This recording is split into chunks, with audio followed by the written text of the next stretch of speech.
allons apprendre à estimer un ordre de grandeur dans les calculs. Cela te permettra de calculer plus rapidement et puis aussi d'éviter les erreurs de calcul.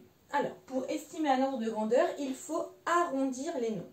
Pour cela, nous allons avoir 3 exemples. Commençons par le premier. 48 plus 63.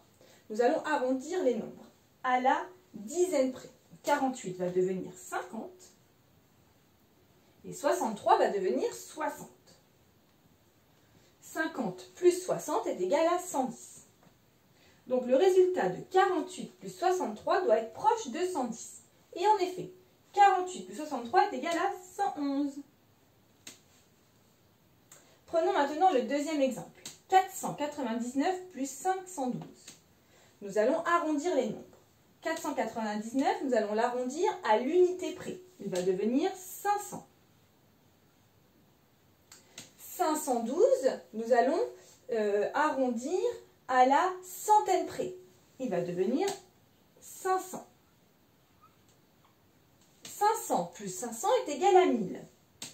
Le résultat de 499 plus 512 est proche de 1000.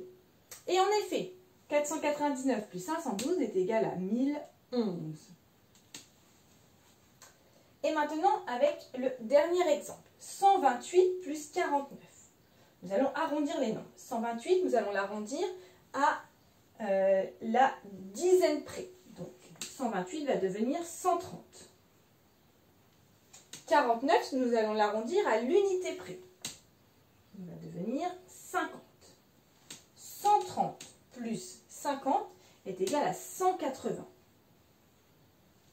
Donc notre résultat doit être proche de 180. Et en effet, 128 plus 49 est égal à 177.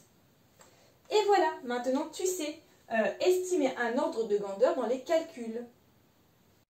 Maintenant que tu as tout compris, entraîne-toi en faisant les exercices ci-dessous.